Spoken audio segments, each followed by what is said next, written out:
Hello hello hello, এটা হল বেশি হয়ে গেছে, দোকানের হলটা বেশি হয়ে গেছে, একটু হালকা কমিয়ে দেন। হ্যালো হ্যালো, প্রতি রাত্রি গান করে থাকি।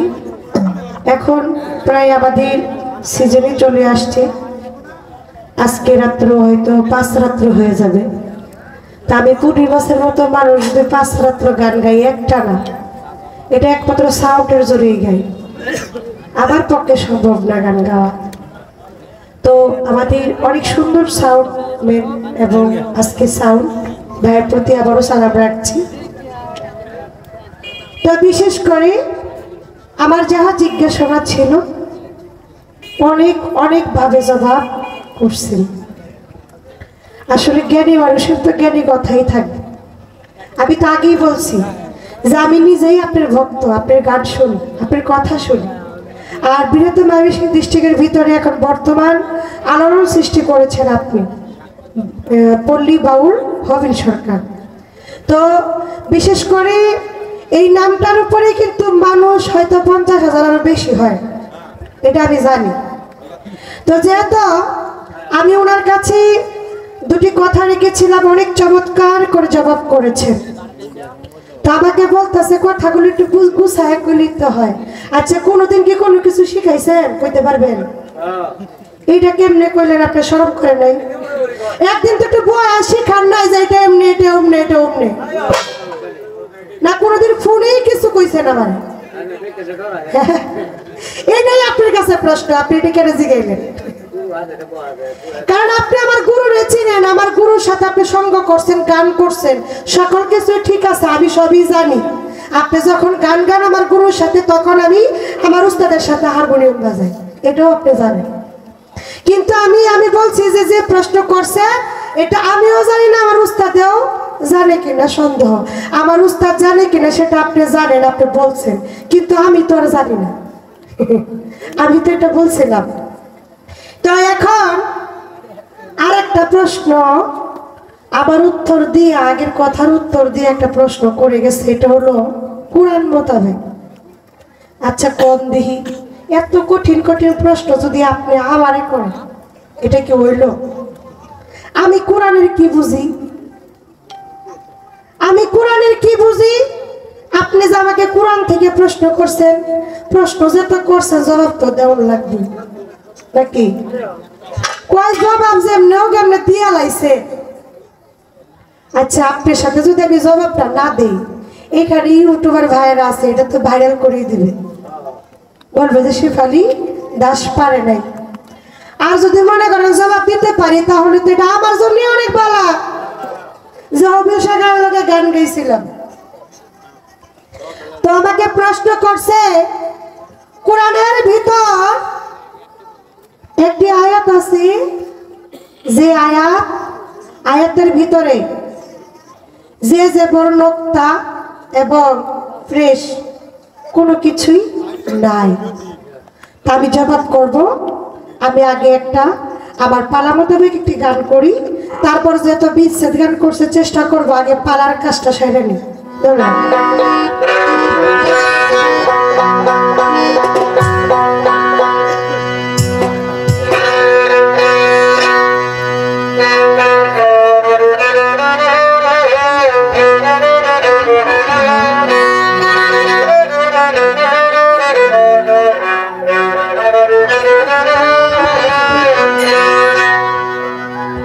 শরীয়ত সত্য জানো, তোমরা মানো দিনের পয়গম্বর, আখেরে পাবি পানা পাঞ্জে গানা আদায় করো। শরীয়ত সত্য জানো,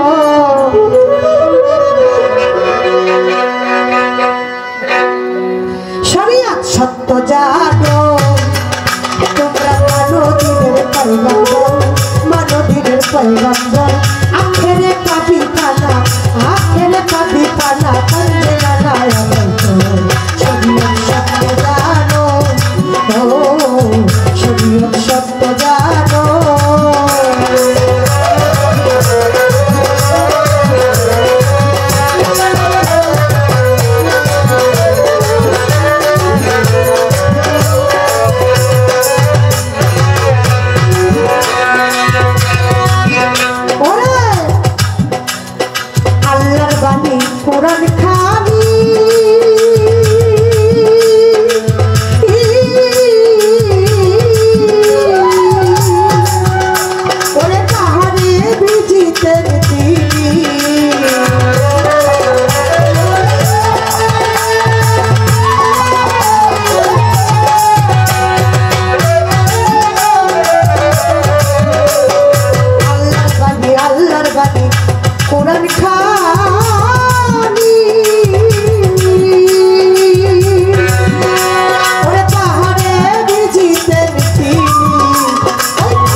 যত কিছুই করেন না কেন নবীর দিনে আপনাকে আসতে হবে। আমার ভাইয়ের সাথে আমি আর তর্কটা কি করবো, উনি তো সবকিছুই মানে, কালিমাও মানে, নামাজ রোজাও মানে, সবকিছুই মানে। বলতেছে কালেমা যারা ভাগাভাগি করে তারা কিন্তু মানুষ না, ঠিক আছে? এটা আপনি স্বীকার করছেন। আপনার মতো অনেক শিল্পীরা বলে যে আমাদের মারফতের কালেমা আলাদা। আমি কিন্তু এই জন্যই আপনার ধরছিলাম, আপনি যে স্বীকার করলেন এই জন্য আপনাকে ধন্যবাদ। তার মানে আপনি আমার শরীয়তের ভিতরেই আছেন, ঠিক না? এটা কিন্তু নিয়ে অনেক শিল্পীরা ঝগড়া করে, মঞ্চের ভিতরে আমিও পড়ছি, কিন্তু আজকে সূক্ষ্ম জবাবটা পাইছি যে কালেমা হলো সব তরিকার জন্য।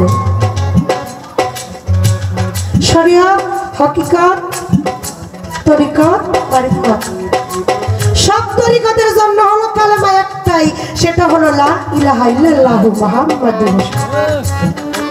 এটা যে আপনি বিশ্বাস করছেন এই জন্য আপনাকে ধন্যবাদ, আর কিছু দেওয়ার নেই। ভেবে বলছেন খুরশেদ নবী আমার নবী দিনে একদিন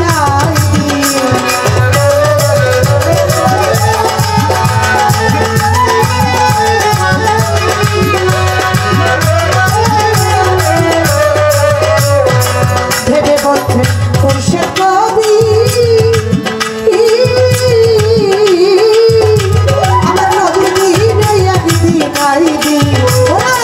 সেদিন দিনার কোথায় পাবি, সেদিন দিনার কোথায় পাবি, ও সেদিন দিনার কোথায় পাবি, থাকিতে তারাস তুমি সত্য জানো, তুমি মানবীর পাইব, মানবীর পাইব, আখেলে পাবি ছাড়া, আখেলে পাবি ছাড়া, আমি যেটা ভালো পাইছ তুমি সত্য জানো।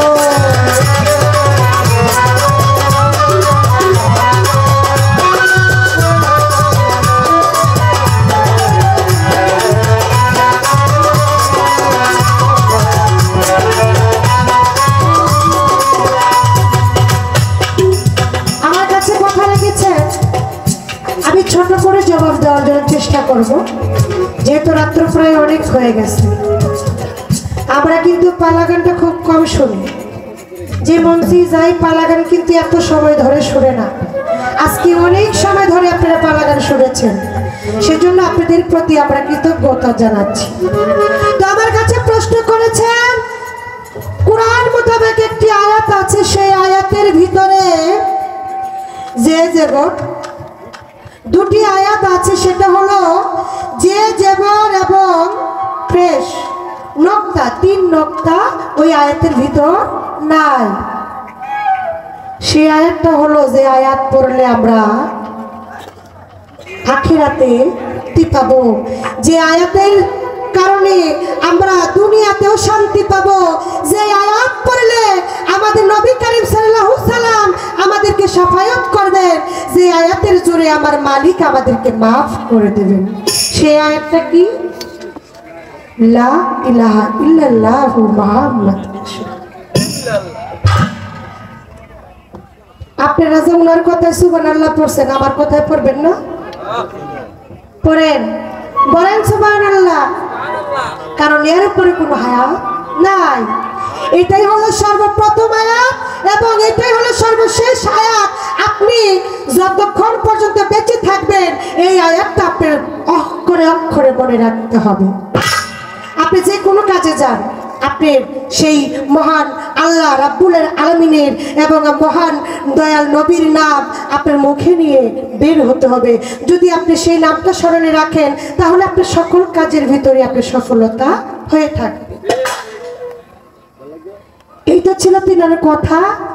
তো আমার একটা কথা ওনার জানার কাছে জানা দরকার, কারণ যেহেতু আজকে পাইছি, আর কবে পাই আর না পাই।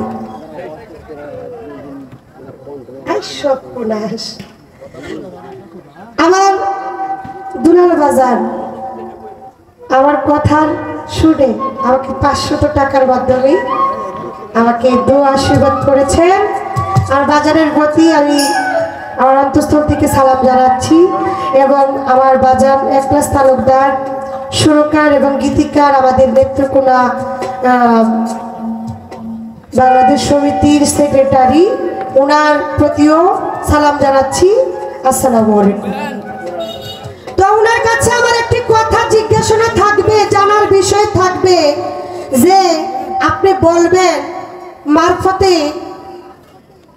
মারফতে ঢুকতে গেলে, মারফতের আওতায় থাকতে গেলে, মারফতের দিনে থাকতে গেলে, গুরুর দিন মানতে গেলে একটা ভক্তের কয়েকটি কাজ পালন করতে হয়।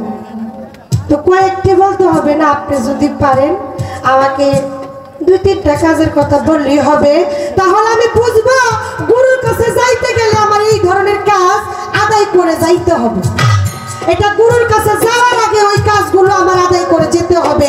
ওই কাজগুলো কি এবং কি ওই কাজগুলো আমরা কিভাবে করব, এই কাজগুলো কিভাবে করতে হবে এবং ওই কাজগুলো কি গুরুর কাছে যাওয়ার আগে আমার ওই কাজগুলো করে যেতে হবে। আমার এই জানার বিষয় একটি ছোট করে একটি কথাই আমি রেখে গেলাম, আর কোনো কথা আমি রাখবো না। ধন্যবাদ।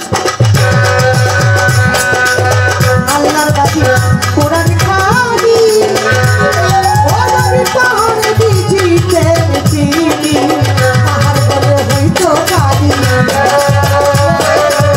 পাহাড় বলে হইতো গাড়ি মনকে নজরে রাখো শরীর সত্য জানো বানবীরের গাড়ি রাখো আখেরে গাড়ি খানা কান্দে গানা শরীর সত্য জানো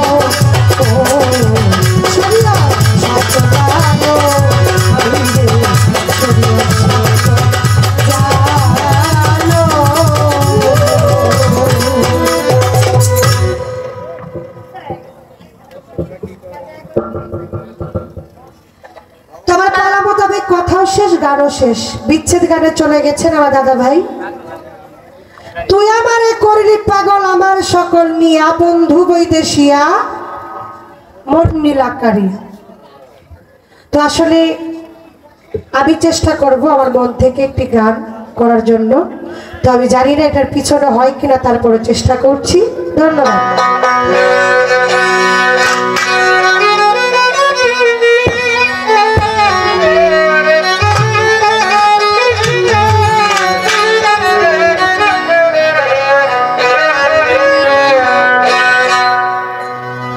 জ্বালা দিলি রে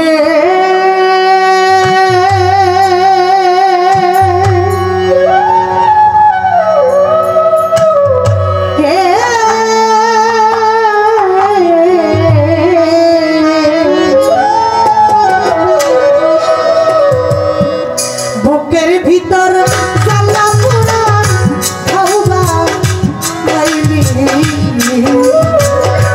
ও জ্বালা দিলি রে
রে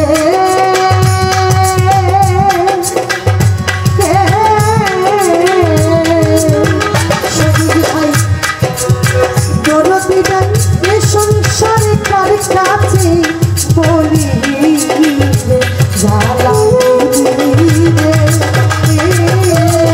বুকের ভিতর জ্বালা পুরা খাওয়া নাই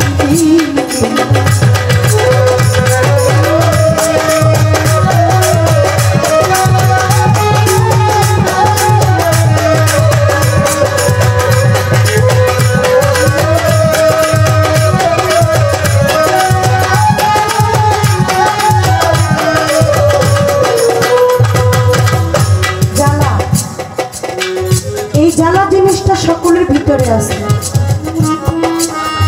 কেউ বলতে পারবে না যে আমার ভিতরে কোনো জ্বালা নাই। এই জ্বালা কি বলে বিচ্ছেদ, তাই তো আমরা বিচ্ছেদ গানের জন্য পাগল। আমি নিজেও বিচ্ছেদের জন্য পাগল, কিন্তু বিচ্ছেদটা ওইরকম হতে হবে যে বিচ্ছেদের চোখের পানি চলে আসে, আল্লাহ রাসূলের কথা মনে করবে, মৃত্যুর কথা মনে করবে, বাবা মার কথা মনে করবে। জ্বালা তখনই পাওয়া যায় যখন আপনজন চলে যায়। একজন আপনজনকে ছেড়ে আরেকজন আপনজন অনেক দূরে চলে যায়, তখনই বলা হয় যে জ্বালা কাকে বলে, জ্বালা কিরকম।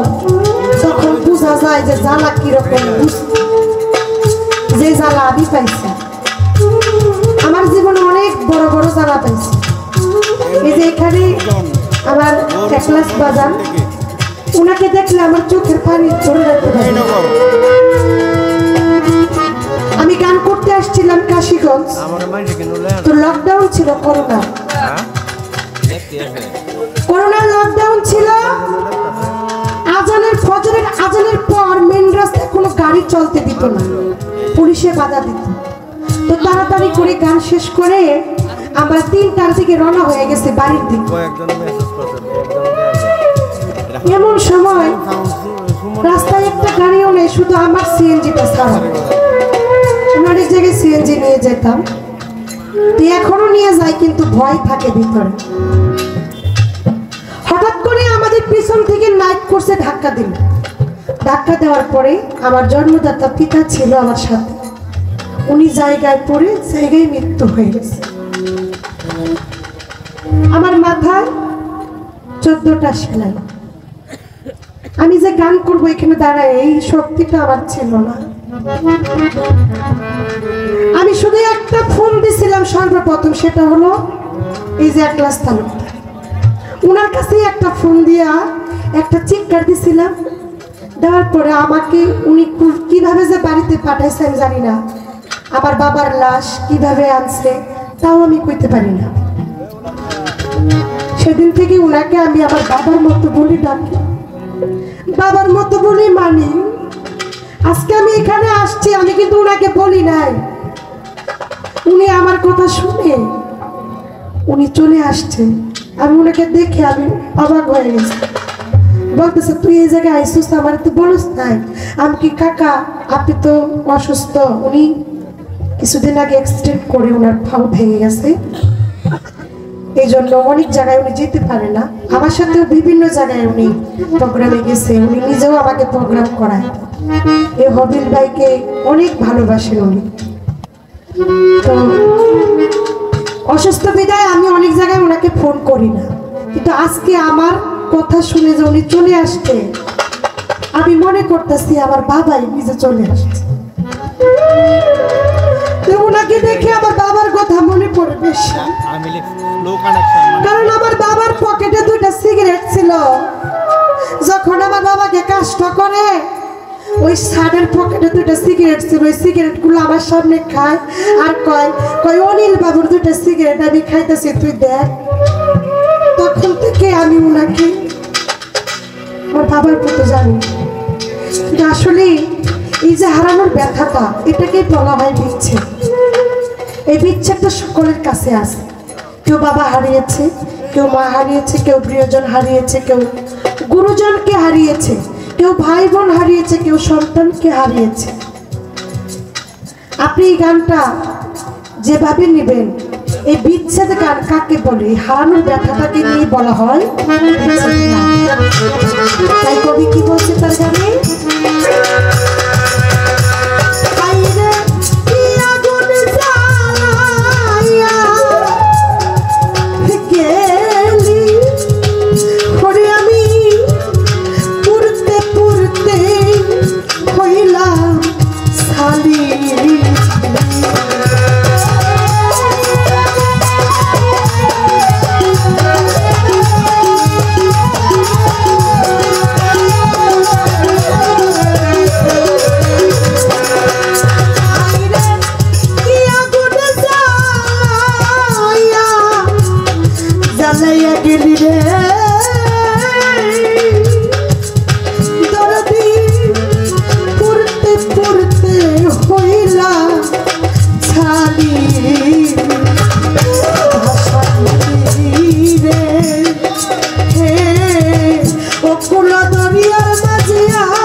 তার যে কত জ্বালা, যে জ্বালায় আমি আছি। বাবা চলে গেছে, মা চলে গেছে, আচ্ছা একটা ছোট ভাই, ওই ভাইও মনে করেন যে আমার কান্না কান্দে না, তার কান্নাই কান্না তুলতে না। আমি যে একা একা চলাফেরা করি, নেত্রকোনা আসলে আমার বাবার বন্ধু একলেশ তালুকদার, ওনাকে সবসময় আমি ফোন করে আসি। অনেক সময় দিতে পারি না, কিন্তু ফেসবুকে যখন অ্যাড দেখে তখন আমার গালাগালি করে, তুই আইসস, তুই আমার ফোন দিলি না। কিন্তু আমার বাবা মা নাই, তাদের যে ভালোবাসাটা আমি পাই, এই ভালোবাসাটা আমার কাছে অনেক। তারপরেও আপনজন চলে গেলে আপনজনের যে একটা জ্বালা, এটা যে কত বড় হতে পারে, যারা হারিয়েছে তারা বুঝে। আমার মতো যারা আপনজনকে হারিয়েছে তারা অবশ্যই আমার জ্বালাটা বুঝবে।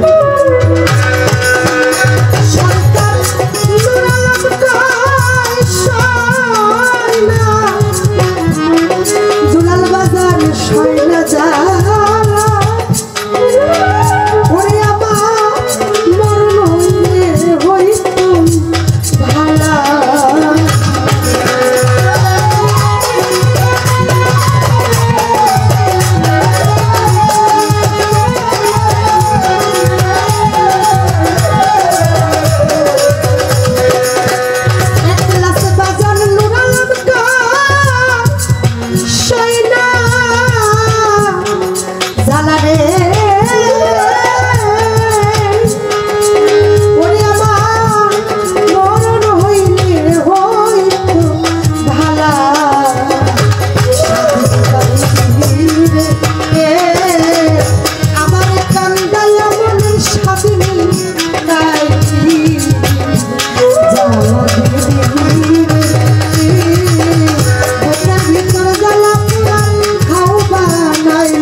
ধন্যবাদ যারা কষ্ট করে আমাদের গান এখন শুনেছেন সকলের প্রতি আমি আবারও সালাম শ্রদ্ধা রাখছি।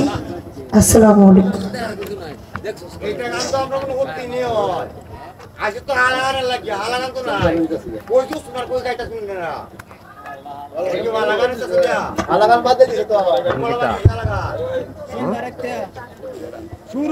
না না না পালাগান বাদ দেয় নাই, পালাগান আছে।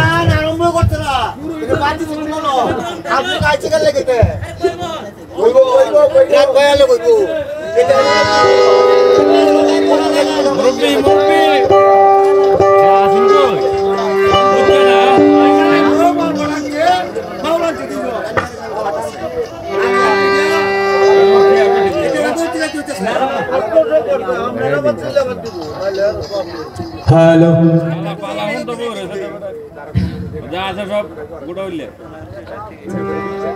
যাই হোক, না পালাগান বাদ দেয় না, পালাগান চলতেছে, ঠিক আছে হয়তো। হ্যাঁ